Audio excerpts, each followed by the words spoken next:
안녕하세요. 용의자와의 수사반장 권미란입니다. 매수가 손실로 이어지지 않도록 저희가 함께하겠습니다. 토마토 투자자문 김경원 운용역과 유한타증권 이경민 PB입니다. 안녕하세요. 네, 안녕하십니까? 네, 안녕하세요.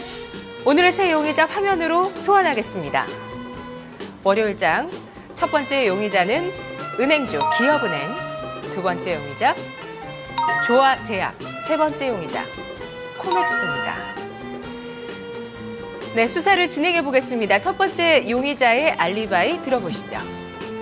기업은행, 그가 말하는 알리바이 1분기 호실적을 기록했다. 배당주다. 은행주의 최선호주. 자, 배당 매력이나 좋은 실적, 또 은행주 가운데 가장 먼저 사야 하는 종목, 이 모든 것들이 진실일지 수사를 해주시죠. 네. 오늘 세 종목 다 이제 급등하는 종목 중에 하나인데, 첫 번째 종목인 기업은행은 저는 상당히 좀 긍정적으로 보는 관점을 좀 가지고 있습니다. 네.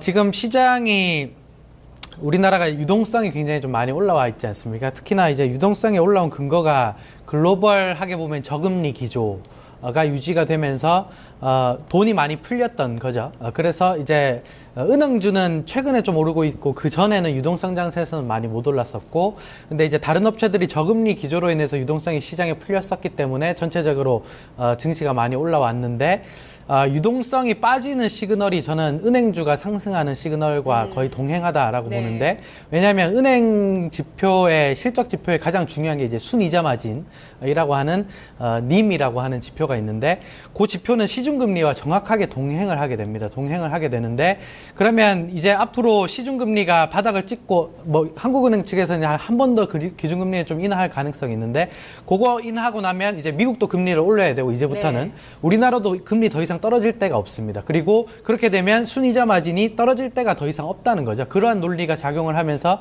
은행주들이 이제 상승이 좀 나오는 부분들인데, 첫 번째 증거인 이제 순이자 마진이 거의 바닥 국면에 오지 않았나라는 부분들을 좀 말씀을 좀 드리고 싶은데, 기업은행의 이제 순이자 마진 추이를 좀 가지고 왔습니다. 이 표를 좀 살펴보시면, 순이자 마진이 이제 2013년도 3월 달부터 네. 이제 조금씩 안정화가 되기 시작하면서 바닥을 조금씩 횡보를 하는 부분들이 좀 나오고 있고, 이 부분들이 시중금리가 올라가게 되면 순이자 마진은 이제 더 이상 떨어질 여력이 없습니다. 그러면 이제 횡보를 하거나 이제 올라갈 수 있는 가능성이 좀 나오는 건데, 그 부분들에 대한 배팅 자금이 지금 들어오고 있는 부분들이다.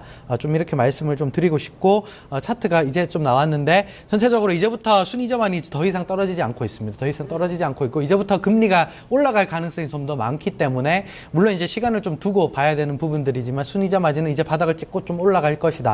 좀 이렇게 보고 있고, 두 번째는 이제 은행 섹터의 이제 PBR 기준으로 바닥이 전부 다 이제 나왔다는 부분들입니다. 은행은 통상적으로 PBR 기준 한 0.6배가 저점, 역사적으로 저점을 만들어 왔었고, 기업은행 같은 경우는 지금 PBR이 0.59배 정도까지 지금 내려온 상황에서 반등이 좀 나오고 있기 때문에, 여기에 대한 모멘텀은 충분히 단기적으로 좀 가능하다. 그리고 1분기 실적도 간단하게만 점검을 좀 해드리면, 1분기 순이익이 3,600억이 나왔습니다. 물론 일회성으로 좀 부실자산 매각으로 인한 한 600억 정도의 이익 규모가 좀 있었고, 유가증권 매매 이익이 한 360억 정도 반영되었음을 감안해도 360억은 시장 컨센서스 2,900억을 충분히 상회하는 실적이 좀 나왔었기 때문에, 이 부분들은 충분히 매력적인 모멘텀이다. 좀 이렇게 말씀을 좀 드리고 싶습니다.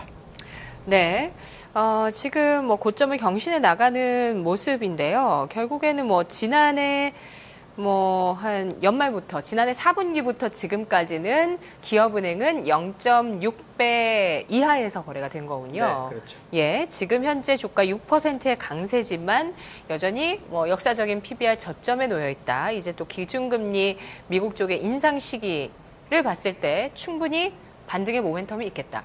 그 미국의 기준금리 인상 때 바로 순이자 마진, 국내 은행주들의 순이자 마진에 영향을 주나요? 바로? 네. 바로는 아니고, 네. 시중금리가 약간 이제 기준금리 한국은행이 결정하는, 그러니까 미국이 결정하고 나서 우리나라도 네네. 이제 기준금리를 결정할 거 아닙니까? 고급 한국은행이 이제 대표적인 금리를 결정하고 나서 거기에 맞춰서 시중금리가 은행금리가 그 한국은행의 금리와 연동이 되게 되지 않습니까? 그러면 약간 후행적인 지표로 후행적인 시기로 반영이 된다고 보셔야 되고, 근데 이제 바로 그 미국이 금리를 급격하게 올리지는 않지 않겠습니까? 네네. 그렇게 되면 금리가 우선은 바닥을 찍었다는 논리가 성립하기 때문에 네. 은행주는 더 이상 순이자 마진이 떨어지지 않는다는 논리는 바닥을 만들면서 추세를 만들 가능성이 높다. 좀 이렇게 보는 게 명확할 것 같습니다. 네. 이경민 PB님은 어떤 단서를 모아오셨나요?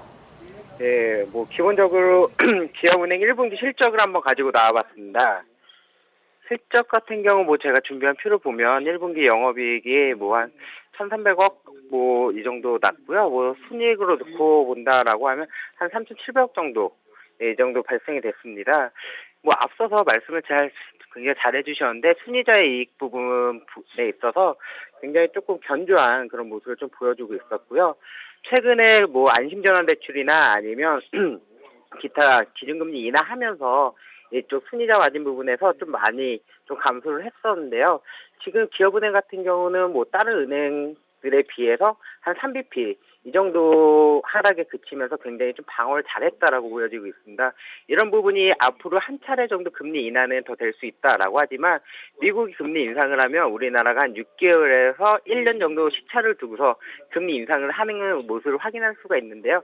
앞으로도 순이자 마진이 뭐 지금이 바닥권이다라고 보여지기 때문에 더 늘어날 수 있다라고 하는 그런 부분하고 뭐 안정적으로 좀 대출이 좀 제일 많이 증가했습니다. 원화 기준으로 좀 대출이 많이 증가하고 있고요. 중소기업 대출에서 경쟁력을 보유하고 있는 만큼 동사의 그 은행주 매력은 조금 더 높다라고 보여지고 있고 최근에 수급적인 부분이 굉장히 좀 좋게 들어오고 있죠. 이런 부분이 현재 주가가 아직까지는 그렇게 고점 논란은 아니다라고 좀 보여지고 있습니다. 부터 기업은행을 매수 관점으로 들어간다면 앞으로 추세 상승 기대할 수 있다는 말씀이세요?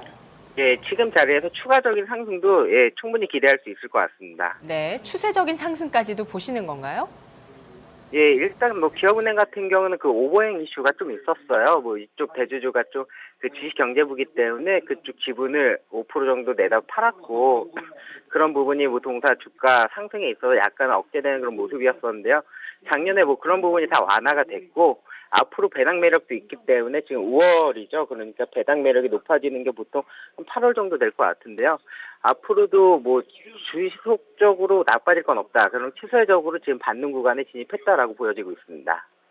운용력께서도 연말까지 기업은행의 추가적인 상승 보십니까? 네, 충분히 저는 추가적인 네. 상승 가능하다고 보고 있고, 근데 이제 은행주 대형주이기 때문에 약간 이제 오늘 급등한 부분들은 약간 네네. 감안해서 조금 눌린 목에 잡는 것이 오히려 좀 더 현명하지 않을까, 좀 이렇게 말씀을 좀 드리고 싶습니다. 알겠습니다. 기업은행 수사 결과 정리하겠습니다. 1분기 좋은 실적을 나타냈던 점, 순이자 마진의 방어가 양호하게 나타났기 때문이라고 분석을 하고 있습니다. 추가적으로 한국은행이 기준금리를 한 차례 정도 더 인하하더라도 그럴 가능성이 높겠지만 그렇더라도 순이자 마진은 바닥을 형성하면서 이제 앞으로 반등을 모색할 수 있겠다. 그 반등의 본격적인 시기는 미국의 기준금리 인상 이후가 될 것이다 라는 전망을 해주고 있는데요. 견조한 수급이나 PBR의 역사적인 저점 수준에 놓여있는 가격적인 매력이나 이런 부분을 봤을 때 기업은행 두 분 모두 석방 가능하다고 보고 있습니다. 석방합니다.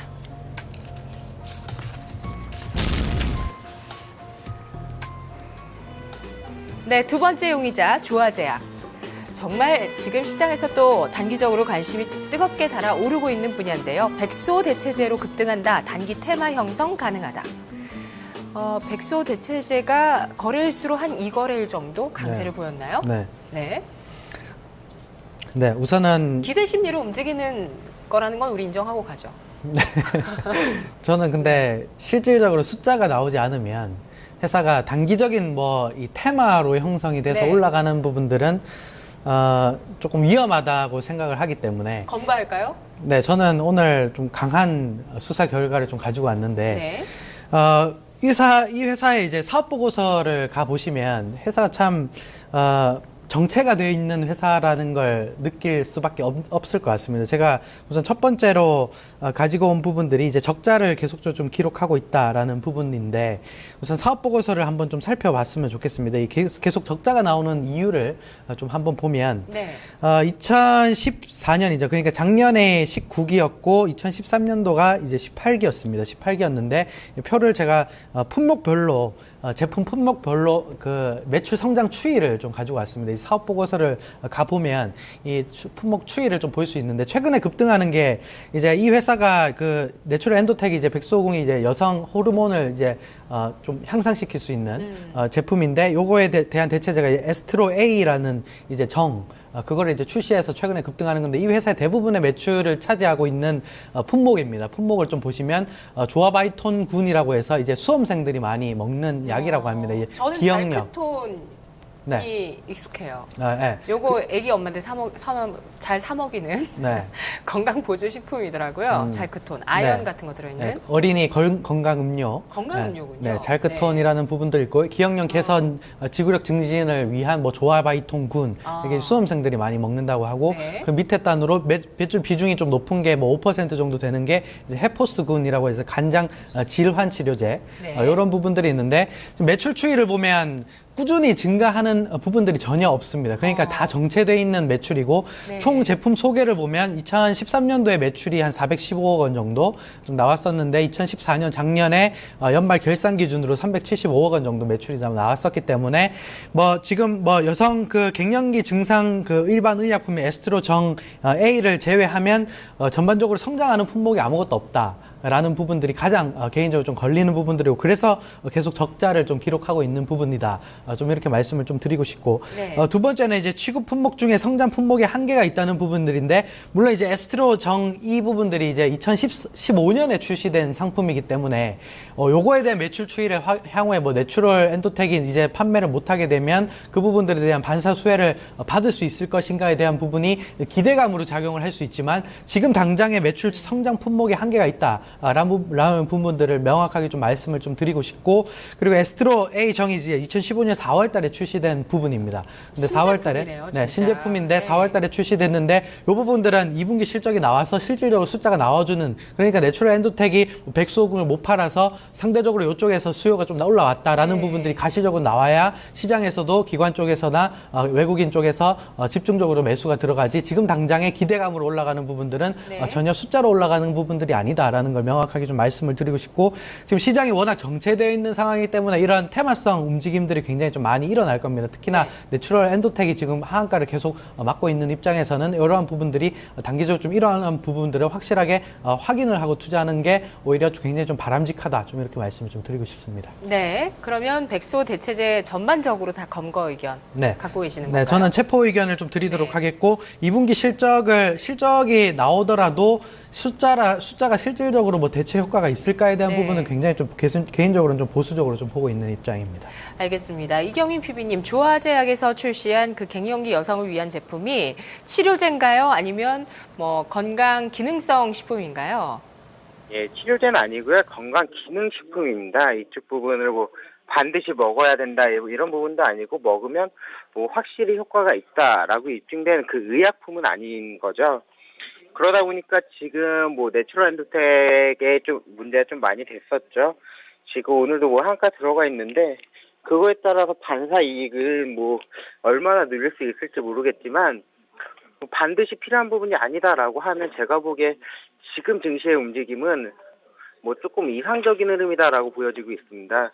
그래서 뭐 앞서서 뭐 저희 운영력에서 말씀 잘 해주셨는데 뭐 저도 동일하게 뭐 굳이 이거를 지금 뭐 다시 매수를 한다던가 아니면 여기서 따라가야 된다든가 굉장히 좀 위험하다라고 보고 있습니다. 말 그대로 단기 테마인 부분이고요. 이게 오늘 마친다, 오늘 이 테마가 끝난다라고 해도 이상하지 않은 그런 테마이기 때문에 지금 시장에서 뭐 굉장히 저는 위험하게 보고 있습니다. 다만 이 테마가 얼만큼 형성될지 모르기 때문에 저는 그 위험 부분으로 좀 분류를 해봤습니다. 알겠습니다. 조화제약 수사 결과 정리하겠습니다. 백수호 때문에 손해보신 분들께서 이쪽으로 한번 갈아타볼까라는 유혹을 또 느끼실 수도 있을 것 같습니다. 백수호의 대체제로서 시장에서 단기적인 테마가 형성되고 있는데요. 조화제약, 성장할 수 있을 만한 품목이 한계가 있다. 여러 지금 생산 제품들을 살펴봤을 때 눈에 띄는 제품이 없다라는 점, 그리고 테마가 지속될 수 있을지 여부 불투명하다는 점에서 조화제약 검거하도록 하죠.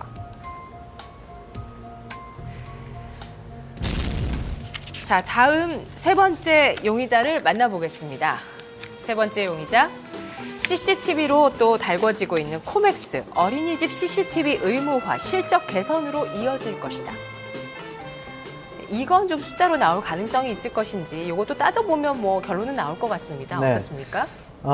네, 코맥스라는 회사가 이제 예전에 2008년도 때 키코 파생 상품으로 손실을 좀 많이 봤었던 네. 회사인데 최근에 뭐 테마, 이 홈 네트워크 테마도 있고 오늘 같은 경우는 이제 그 어린이집 폐쇄여로 CCTV가 이제 국회 의무화가 이제 국회 통과했다는 이슈가 지난주에 좀 나왔기 때문에 그 부분들로 좀 움직이고 있는데 이 회사는 사실 홈 네트워크 업체지 CCTV를 많이 하는 회사는 아닙니다. 왜냐하면 네. 작년 매출 비중을 좀 보면 이것도 사업 보고서에서 좀 추출을 해왔는 부분인데 매출 비중을 보면 작년에 2014년도에 총 매출이 1,096억 정도 나왔었습니다. 근데 이제 홈 네트워크 사업이 매출 비중이 500억 정도 나왔어서 한 46% 매출을 차지하고 있고 그리고 비디오 폰, 그 건설을 할 때 마지막으로 들어가는 그 아파트의 비디오 폰 같은 거 있지 네. 않습니까? 그 부분들이 한 37%, 인터폰 같은 부분들. 그리고 이제 CCTV가 총 47억 매출을 작년에 했었습니다. 그러니까 매출 비중으로 보면 대략 한 4% 정도 매출 비중이 굉장히 좀 작은 업체다. 그래서 오늘 뭐 어린이집 CCTV 의무화로 좀 보고 있지만 저는 포인트를 이제 홈 네트워크 시장에 대한 성장성으로 네. 좀 맞춰드리고 싶은데 이 분야는 사물 인터넷 때문에 좀 주목받았었죠. 네, 그렇죠. 왜냐하면 이제 홈 네트워크 시장에서 차지하는 부분들이 뭐 비디오 폰도 여러 가지 전자기기를 집안에 이제 가전기기와 연동돼서 움직일 수 있는 네. 이제 아이템이기 때문에 그쪽 부분이 약간 엮여서 좀 움직이는 부분들이 있는데 첫 번째로 제가 표를 좀 가지고 왔는데 홈 네트워크 시장은 뭐 당연하게 성장을 할 수밖에 없는 시장인 것 같습니다. 제가 홈 네트워크 시장 규모의 추이를 좀 가지고 왔는데 지금 시장 자료에 의하면 2020년까지 우리나라 홈 네트워크 시장은 거의 한 22조 정도 형성이 좀 된다고 합니다. 그만큼 좀 급성장하는 부분이 좀 나올 수 있을 것으로 보이고 미국 시장이 가장 좀 크게 형성될 수 있을 것 같고 우리나라 시장도 연평균 보면 한 20% 내외의 성장 그리고 네. 전 세계로 보면 연평균 4년 평균으로 한 33% 평균 성장이 좀 나올 수 있는 굉장히 이 시장 규모는 큰 부분에 이제 사업군을 좀 영위를 하고 있다. 좀 이렇게 보셔야 되는데 성장률도 좋고요. 네, 근데 문제는 이제 회사의 매출이 그만큼은 성장을 아직 안 하고 있다. 그러니까 미래에 대한 성장성만 있을 뿐이지 당장 현실적인 숫자를 좀 찍어주는 회사는 아니다. 좀 이렇게 말씀을 좀 드리고 싶은 게 네. 2012년도에 885억의 매출을 했었고 2013년도에 1,011억 원 매출 그리고 2014년도에 1,096억 원 매출인데 연평균 성장이 한 10% 내외밖에 되지 않습니다. 그래서 큰 규모의 성장은 아직까지 나오고 있는 회사는 아니다. 좀 이러한 부분들을 좀 말씀을 좀 드리고 싶고 증거 두 번째 이제 단기 이익 성장이 좀 굉장히 좀 한계가 좀 있다는 부분들인데 네. 매출은 한 연평균 한 10% 정도 성장하고 있습니다. 근데 영업이익이 89억, 96억, 74억, 최근 3년간 영업이익 추이인데 최근에 한 2014년도에 74억 정도 영업이익이 나왔으니까 3년 정도 보면 영업이익 성장이 크게 나오지 않는 회사다. 매출은 성장하는데 영업이익이 이렇게 되는 건 왜일까요? 그러면 영업이익률이 떨어진다는 부분들인데 여러 가지 요인이 있을 수 있습니다. 원가율이 올라가던가 그러니까 매출을 함에 있어서 매출을 계속적으로 좀 함에 있어서 영업의 레버리지 효과가 생겨야 회사 영업이익이 급증을 하는 패턴이 나오는데 원가율이 좀 더 올라가는 부분들이 있다는 거죠. 회사 측에서. 그래서 영업이익이 좀 정체가 되고 있는 상황. 그리고 순익 추이도 2014년도에 77억 정도의 순익을 했었는데 2014년도 작년에 44억입니다. 계속 정체가 되어 있는 상황. 그렇게 본다면 아직까지는 성장 산업군에 위치해 있지만 실질적인 숫자를 찍어주는 회사는 아니다라는 관점에서는 우선은 오늘 위험 종목으로 좀 넣어드렸습니다. 네, 그래도 검증과하지는 않으시네요. 네. 뭐 산업군 자체가 좋은 산업군에 위치가 되어 있고 시장의 홈 네트워크 시장이 이제 앞으로 상승이 계속적으로 좀 시장이 성장하게 된다면 이 회사도 충분히 실적으로 연계가 좀 될 수 있는 사업군이기 때문에 중기적인 포인트는 맞춰줄 수 있는 관점에서는 충분히 체크가 필요한 기업이다. 좀 이렇게 말씀을 좀 드리고 싶습니다. 예. 자, 2014년도에도 강세를 보였었고요. 그리고 조정을 받고 또 다시 한번 올해 초에 강세를 보이면서 좀 급등락은 있지만 그래도 주가가 레벨업되는 과정들을 이어가고 있습니다. 이경희 PB님, 코맥스, CCTV 테마도 뭐 오늘 끝난다고 해서 어색하지 않을 만한 테마죠? CCTV 테마는 조금 다를 것 같습니다. 기본적으로 뭐 CCTV 부분은 저희 어머님들이 굉장히 좀 많이 좀 관심을 갖고 있는 그런 모습이고요. 뭐 필수적일 수밖에 없지 않나라고 판단 들고 있습니다. 그래서 이쪽 부분은 실질적인 숫자로 올라올 수 있기 때문에 뭐 단기적인 테마나 이런 부분을 보기 좀 어려울 것 같습니다. 다만 CCTV 부분이 뭐 한번 설치되고 나서 뭐 자주 그렇게 바뀌는 그런 부분이 아니다 보니까 뭐 매출의 연속성이나 이런 부분에 있어서는 조금 의아할 수 있지만 예, CCTV 부분은 조금 더 좋지 않을까라고 판단 들고 있고요. 다만 코맥스 같은 경우는 그 앞서서 말씀해 주셨듯이 CCTV 비중이 4.4% 정도밖에 되지 않습니다. 제가 표를 하나 가져와 봤었는데 이 코맥스 부분을 CCTV 관련주다라고 보기에는 굉장히 조금 뭔가 미진한 부분이 있습니다. 다만 동사 같은 경우는 홈 네트워크에서 스마트홈으로 사업 영역을 좀 완전히 확장이 되면서 이런 부분에 있어 미래 성장성이나 이런 부분이 좀 부각이 되고 있는 그런 모습이고요. 그 스마트홈으로 인해서 뭐 이런 부분을 그 정리할 수 있는 뭔가 그 제어할 수 있는 그런 것 때문에 그 사물 인터넷 쪽을 좀 보는 게 맞지 않나라고 판단 들고 있습니다. 지금은 뭐 CCTV로 단기간에 좀 많이 급등하는 흐름을 보여주긴 했는데 이런 부분에 있어서 뭐 지금 매수 접근하기에는 조금 위험하다라고 보여지고 있고요. 다만 그 사물 인터넷이나 이런 부분으로 인해서 뭐 주가는 한 차례 더 올라갈 수 있다라고 보고 있고요. 저는 석방 의견 내놓겠습니다. 네, 코맥스의 수사 결과 정리하겠습니다. 어제장에 전 거래일에 강세와 함께 거래대금 크게 실리고 오늘 역시도 거래대금이 크게 실리는데요. 갭상승한 이후에 오늘 음봉을 그려내고 있습니다. 현재 5.8% 강세를 보이면서 7,090원 선에서 거래가 되고 있는데요. CCTV가 법안 통과했다고 해서 실질적으로 실적을 견인할 수 있을 만한 비중을 차지하지 않습니다. 하지만 영위하고 있는 업황이 홈 네트워크 쪽으로 해서 사물 인터넷 쪽의 성장 잠재력을 봤을 때는 석방까지도 가능하다는 의견이 나오고 있는데요. 코맥스, 석방과 위험 사이에서 위험으로 분류하죠. 이렇게 해서 오늘 코맥스는 위험이고요. 기업은행은 석방됐습니다. 조화제약이 검거되면서 오늘 새 용의자 이렇게 처리가 됐는데요. 이 중에서 전략 있으신가요, 운용령님? 네, 저는 은행주 중에 하나 이제 기업은행을 충분히 매수가 가능하다라고 좀 판단을 하고 있고, 네.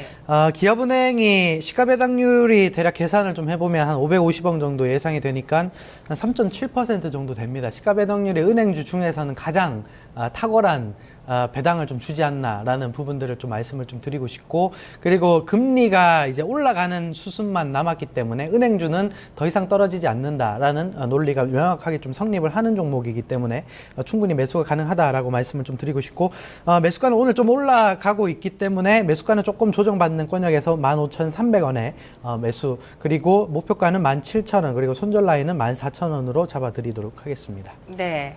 이경민 PB님은 오늘 기업은행과 코맥스를 석방해 주셨죠? 예, 맞습니다. 네, 전략은 어떤 쪽인가요? 저도 기업은행이 조금 더 유효하다라고 보고 있고요. 이쪽이 그 주식경제부가 가지고 있기 때문에 뭐 작년 말에 배당에 대한 그런 이벤트나 이슈는 굉장히 좀 많았습니다. 그래서 기업은행 조금 굉장히 좋아 보이고요. 매수는 뭐 금일 조금 거래량 수반하면서 장세 양목 나오기 때문에 금일 뭐 종가로 매수하셔도 무방할 것 같습니다. 목표가는 18,000원 정도까지 정고점 수준까지는 도달할 수 있을 거다라고 보고 있고요. 14,700원 정도 이탈한다라고 하면 손절 후에 대응하시는 게 좋을 것 같습니다. 네, 알겠습니다. 오늘 이렇게 해서 미국의 기준금리 인상이나 배당 그리고 가짜 배수 파문에 따라서 대체제로 부각되는 품목을 갖고 있는 업체 그리고 CCTV, 사물인터넷까지 알아봤는데요. 미국의 기준금리 인상이나 사물인터넷 쪽에서 좀 더 상승할 만한 모멘텀 기대감을 갖고 있었습니다. 당장 좀 영향을 줄 수 있을 만한 부분은 적었지만 그래도 저 PBR주에 대해서 오늘 두 분 수사관이 전략을 세워주셨네요. 저는 내일 휴장 거치고 수요일장에 또 다른 용의자와 함께 돌아오겠습니다.